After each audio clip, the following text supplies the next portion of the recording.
ओम नमो भगवते वासुदेवाय नमः। बृहस्पतिवार व्रत की विधि। बृहस्पतिवार के दिन बृहस्पतेश्वर महादेव जी की पूजा की जाती है। दिन में एक ही समय भोजन किया जाता है। पीले वस्त्र धारण करना होता है। पीले पुष्पों को चढ़ाना होता है।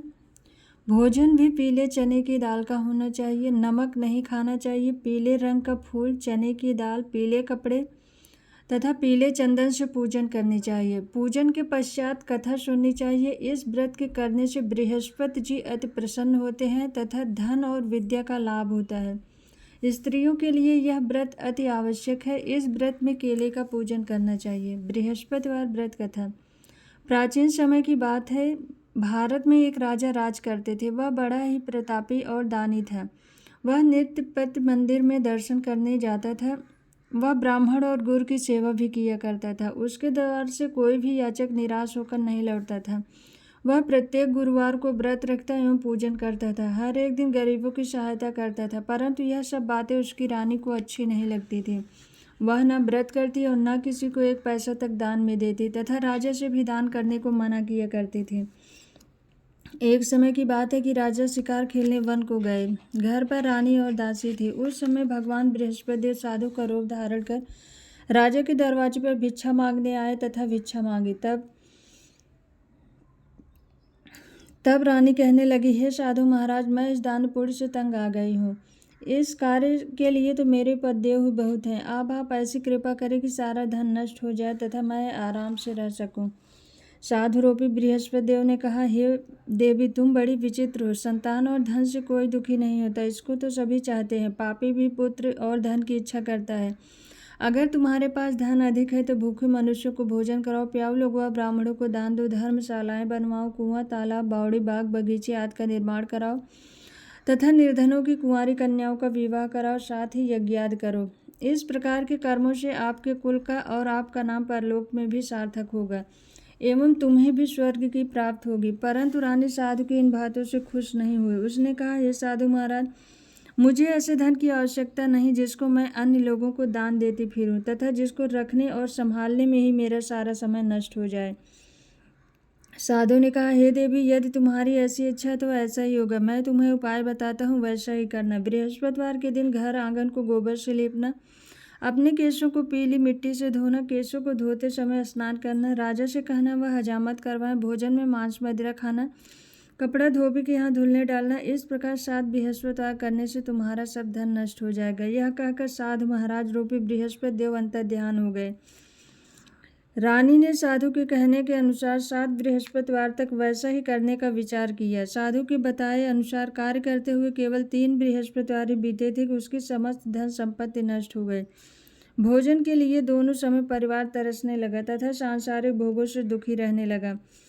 तब राजा रानी से कहने लगा, हे रानी, तुम यहाँ पर रहो, मैं दूसरे देश को जाता हूँ, क्योंकि यहाँ पर मुझे सभी मनुष्य जानते हैं, इसलिए मैं यहाँ पर कोई काम नहीं कर सकता।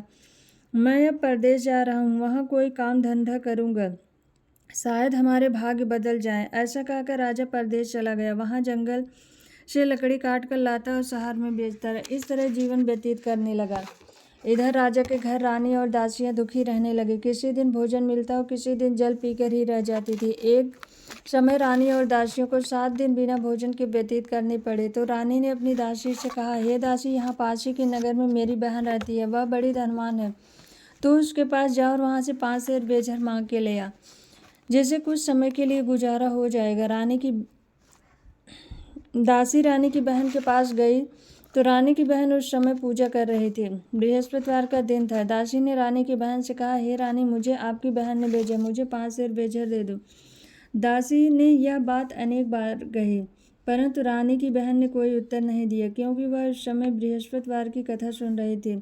जब दासी को रानी की बहन से कोई उत्तर नहीं मिला तो वह बहुत दुखी हुई। उसे क्रोध भी आया। वह लौटकर रानी से बोली, हे रानी, आपकी बहन बहुत ही घमंडी है, वह छोटे लोगों से बात भी नहीं करती। मैंने उनसे कहा तो उसने कोई उत्तर नहीं दिया। मैं वापस चली आई। रानी बोली, हे दासी, इसमें उनका कोई दोष नहीं है। जब बुरे दिन आते हैं तब कोई सहारा नहीं देता। अच्छे बुरे का पता आपत्ति में ही लगता है। जो ईश्वर की इच्छा होगी वही होगा। यह सब हमारे भाग्य का दोष है। उधर रानी की बहन ने सोचा कि मेरी बहन की दासी आई थी, परंतु मैं उससे नहीं बोली।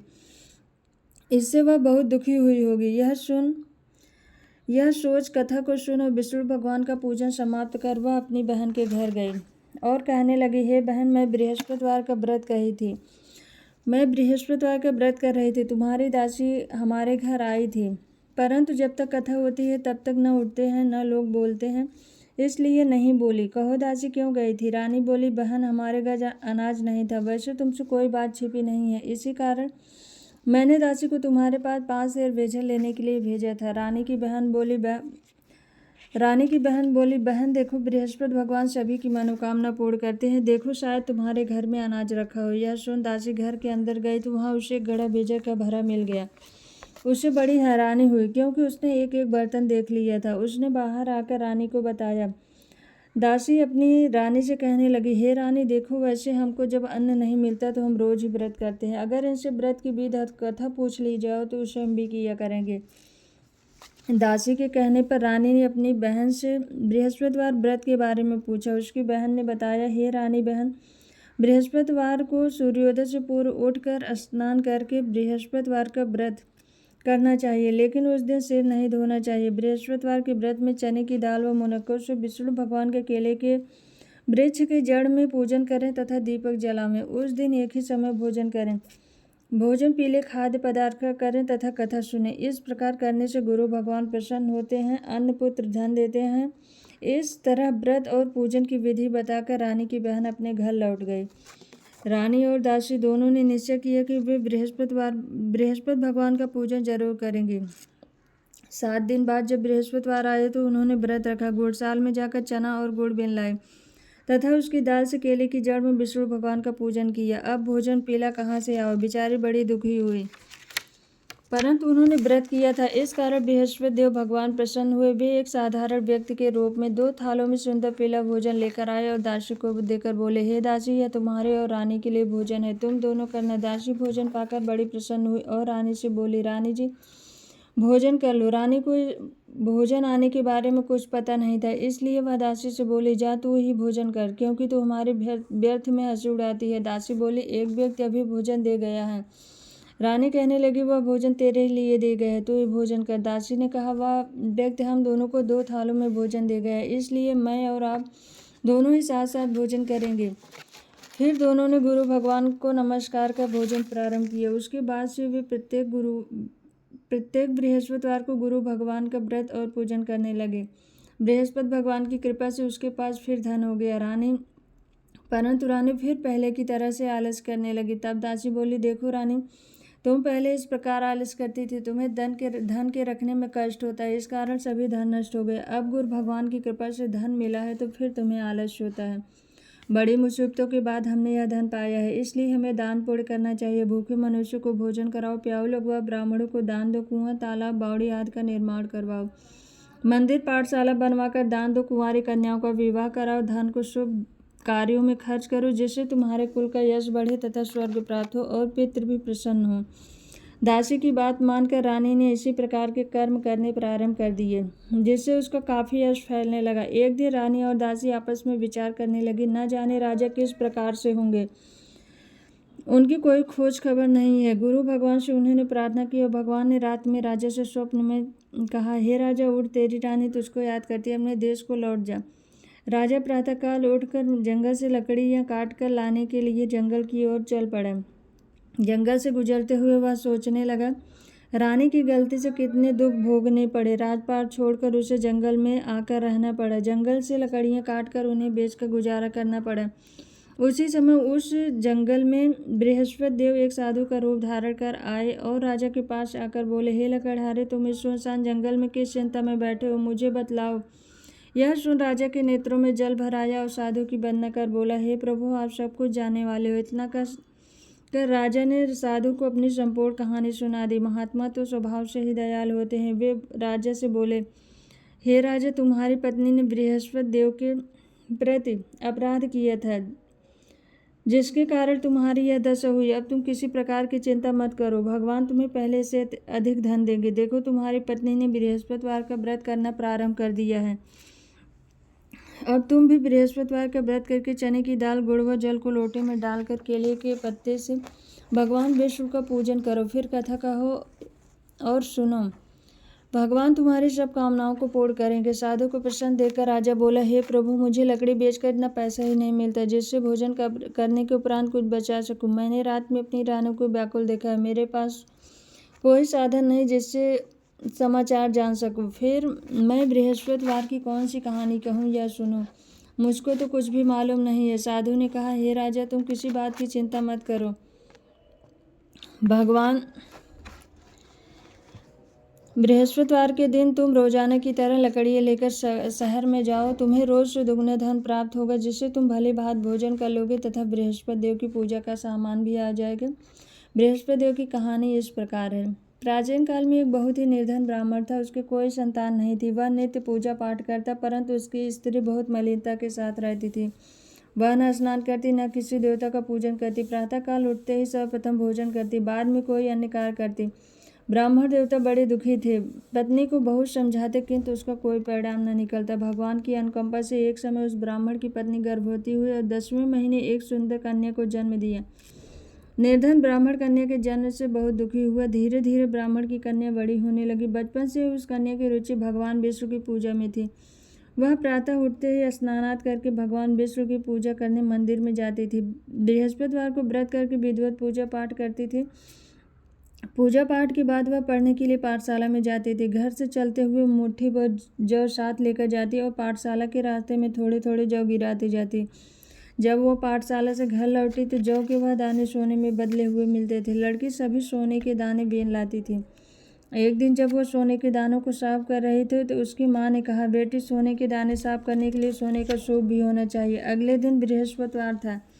उसने भगवान बृहस्पति देव की पूजा करते हुए प्रार्थना की, हे भगवान, यदि मैंने आपका व्रत विधिवत किया हो तो मुझे सोने का सूप दे दो। भगवान बृहस्पति देव ने उसकी मनोकामना पूरी करने का वचन दिया। पाठशाला से लौटते समय उसे रास्ते में सोने का सूप पड़ा हुआ मिला। घर लौट कर सोने का सूप अपनी माँ को दिखाकर वह सोने के दाने साफ करने लगी। उसी समय नगर का राजकुमार उसके घर के पास से गुजरा। उस सुंदर लड़की को सोने के सूप में जौ साफ करते देख राजकुमार उस पर मोहित हो गया। महल में लौटकर राजकुमार ने राजा से उस लड़की से विवाह करने की इच्छा प्रकट की तो राजा ने ब्राह्मण को महल में बुलाकर राजकुमार से उसकी लड़की के विवाह की बात कही। ब्राह्मण तैयार हो गया। धूमधाम से उस लड़की का विवाह राजकुमार से हो गया। दुल्हन बनकर ब्राह्मण की लड़की महल में चली गई। लड़की के चले जाने से ब्राह्मण फिर निर्धन हो गया। उसे कई कई दिन भोजन भी नहीं मिलता था। बहुत दुखी होकर ब्राह्मण एक दिन अपनी लड़की के पास गया। अपने पिता से निर्धनता का समाचार सुनकर उससे बहुत से धन देकर पिता को विदा किया। उस धन से ब्राह्मण के कुछ दिन तो आराम से गुजर गए, लेकिन जल्द ही भूखों मरने की हालत हो गई। ब्राह्मण अपनी लड़की से धन लेने के लिए फिर महल में पहुंचा। लड़की ने पिता की बुरी हालत देखकर कहा, पिताजी, आखिर आप कब तक मुझसे धन लेकर जीवन यापन करेंगे? आप कोई ऐसा उपाय क्यों नहीं करते जिससे आपका घर धन संपत्ति से भर जाए?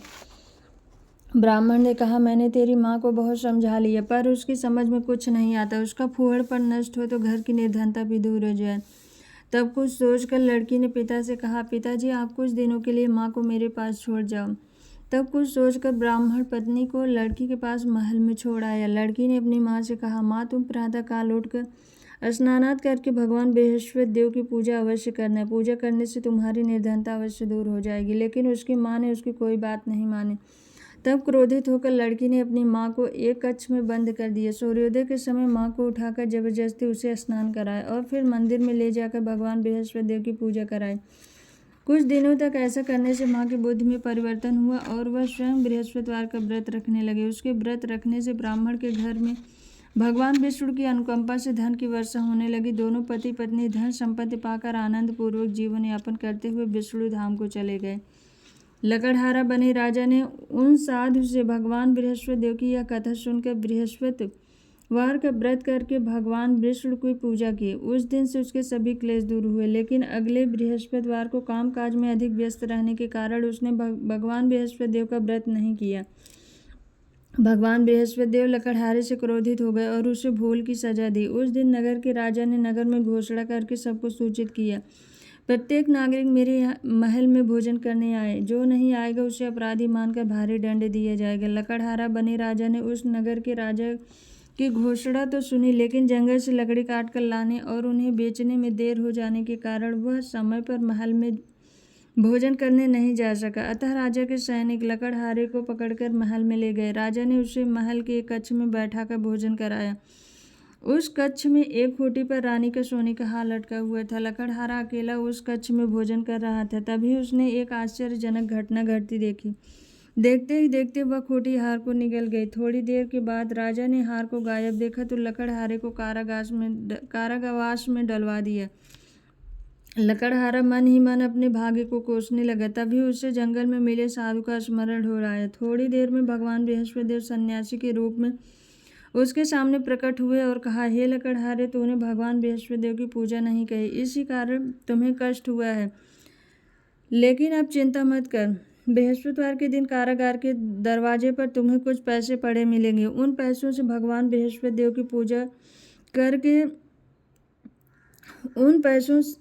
भगवान बृहस्पतिदेव का व्रत करके उनकी पूजा करोगे तो तुम्हारे सब दुख नष्ट हो जाएंगे। बृहस्पतिवार के दिन दरवाजे पर पड़े पैसों से चने और गुड़ मंगाकर लकड़हारे ने बृहस्पतिवार की कथा कही तो भगवान बृहस्पतिदेव ने प्रसन्न होकर उस नगर के राजा से स्वप्न में कहा, हे राजा, लकड़हारे को कारागार से मुक्त कर दो। सुबह राजा ने अपने कक्ष में आकर देखा तो खूंटी पर रानी का हार टंगा हुआ था। राजा ने लकड़हारे को मुक्त कर दिया और उसे धन और आभूषण देकर विदा किया। लकड़हारा बना राजा उस नगर से चलकर अपने नगर में पहुंचा तो उस नगर में कुएं, धर्मशाला, बाग बगीचे देखकर बहुत प्रसन्न हुआ। राजा ने किसी से पूछा, ये कुएं, धर्मशालाएं किसने बनवाए? सबने उसे बताया कि ये सब रानी और उसकी दासी ने बनवाए हैं। राजा महल में पहुंचा तो रानी ने उसका भव्य स्वागत किया। तब राजा ने निश्चय किया कि सप्ताह में एक बार तो सभी बृहस्पतिदेव का व्रत तथा पूजन करते हैं, परंतु मैं प्रतिदिन व्रत किया करूँगा तथा दिन में 3 बार कथा कहा करूँगा। अब राजा हर समय दुशाले में चने की दाल बांधे रहता तथा दिन में 3 बार बृहस्पतिदेव की कथा कहता। कुछ दिनों के बाद राजा को अपनी बहन की याद आई। एक दिन घोड़े पर सवार होकर राजा अपनी बहन से मिलने चल दिया। अभी राजा नगर के बाहर ही पहुंचा था कि उसने कुछ लोगों को एक शव को ले जाते हुए देखा। राजा को स्मरण हो आया कि आज उसने किसी को बृहस्पतिवार की कथा नहीं सुनाई है। राजा ने उन लोगों को रोककर कहा, भाइयों, आप शव को ले जाने से पहले मुझसे बृहस्पतिवार की कथा सुन ले। लोगों ने राजा पर क्रोधित होते हुए कहा कि तुम पागल तो नहीं हो? लेकिन कुछ बड़े बूढ़ों ने कहा, अच्छा भाई, साथ में चलते चलते तुम अपनी कथा भी सुना लो। राजा ने चलते हुए आधी कथा ही सुनाई थी कि शव हिलने लगा और राजा की पूरी कथा सुनाते ही शव उठकर बैठ गया। लोगों ने हैरानी से दांतों तले उंगली लगाई और अगले बृहस्पतिवार से भगवान बृहस्पतिदेव का व्रत करने तथा कथा सुनने का निश्चय कर लिया। अब घोड़े पर सवार राजा चलते हुए एक किसान के पास पहुंचा। किसान अपने खेत में हल चला रहा था। राजा ने कहा, अरे भाई, मुझसे बृहस्पतिवार की कथा सुन लो। किसान झुंझलाकर बोला, अरे भाई, देख नहीं रहे, जितनी देर तक तुम्हारी कथा सुनूंगा उतनी देर में तो पूरे खेत में हल चला लूंगा। राजा निराश होकर चलने लगा। तभी किसान के बैल लड़खड़ाकर जमीन पर जा गिरे। किसान के पेट में भी जोरों का दर्द होने लगा। उसी समय किसान की पत्नी जब खाना लेकर आई तो उसने किसान से इस बारे में पूछा। किसान ने घुड़सवार की पूरी कहानी बताई। किसान की पत्नी दौड़ती हुई राजा के पास पहुंचकर हाथ जोड़कर बोली, भैया, मैं तुम्हारी कथा सुनने को तैयार हूँ। राजा ने उसके खेत पर पहुंचकर बृहस्पतिवार की कथा सुनाई। तभी बैल उठकर खड़े हो गए। किसान के पेट का दर्द भी तुरंत ठीक हो गया। राजा अपनी बहन के घर पहुंचा तो बहन ने उसकी बहुत आवभगत की। अगले दिन सुबह उठकर राजा ने देखा कि घर के सभी लोग भोजन कर रहे हैं। किसी भूखे को बृहस्पतिवार की व्रत कथा सुनाए बिना राजा भोजन नहीं करता था। उसने बहन से कहा, बहन, क्या घर में कोई ऐसा नहीं है जिसने अभी तक भोजन न किया हो? उसकी बहन बोली, भैया, हमारे घर में तो क्या आपको पूरे नगर में कोई ऐसा व्यक्ति नहीं मिलेगा जिसने सुबह सुबह भोजन नहीं किया हो। तब राजा ने बहन के घर से निकलकर उस नगर में बिना भोजन किए व्यक्ति की तलाश की। एक गडेरिये के घर में उसका बेटा बीमार होने के कारण भूखा रह गया था। राजा ने उसको जाकर बृहस्पतिवार की कथा सुनाई। कथा सुनते सुनते गडेरिये का बेटा बिल्कुल ठीक हो गया। सब ने राजा की बहुत प्रशंसा की। एक दिन राजा ने अपनी बहन से कहा, बहन, हम अपने घर जाना चाहते हैं, तुम भी हमारे साथ चलो, कुछ दिन वहां रहकर लौट आना। राजा की बहन ने अपनी सास से पूछा तो सास ने ताने देते हुए कहा, बहू, मायके जाना तो अकेली जाना, मेरे पोतों को नहीं ले जाना। तुम्हारे भाई के कोई संतान नहीं है, कहीं तुम्हारी भाभी मेरे पोतों पर कोई जादू टोना न कर दे। दूसरे कक्ष में बहन की सास की बातें सुनकर राजा दुखी मन से अकेला ही अपने नगर को लौट आया। रानी ने राजा से कहा, आप तो अपनी बहन को साथ लाने की बात कर गए थे, फिर बहन को साथ क्यों नहीं लाए? तब राजा ने दुखी होते हुए कहा, रानी हम निसंतान हैं, हमारे घर कोई आना पसंद नहीं करता। रानी ने राजा को समझाया, हे प्राणनाथ, हमें बृहस्पति देव ने सब कुछ दिया है, अब भगवान बृहस्पति देव हमें संतान भी अवश्य देंगे। बृहस्पतिवार को विधिवत व्रत करते हुए राजा रानी ने भगवान बृहस्पति देव से संतान के लिए प्रार्थना की। कुछ दिनों के बाद उन्होंने स्वप्न में दर्शन देते हुए कहा, हे राजन, तेरी मनोकामना अवश्य पूरी होगी। 1 सप्ताह बाद ही रानी गर्भवती हो गई। 10वें महीने रानी ने एक सुंदर पुत्र को जन्म दिया। राजा रानी जीवन पर्यंत बृहस्पतिवार का व्रत करते रहे। उनके घर में धन की वर्षा होती रही। इस तरह आनंद पूर्वक जीवन यापन करते हुए राजा रानी भगवान बृहस्पति देव की अनुकंपा से मोक्ष को प्राप्त करके सीधे बैकुंठ धाम पहुंच गए। बृहस्पतिवार को विधिवत व्रत करके जो स्त्री पुरुष भगवान विष्णु की पूजा करते हैं, भगवान उनकी सभी मनोकामनाएं पूर्ण करते हैं। बोलो बृहस्पति भगवान की जय।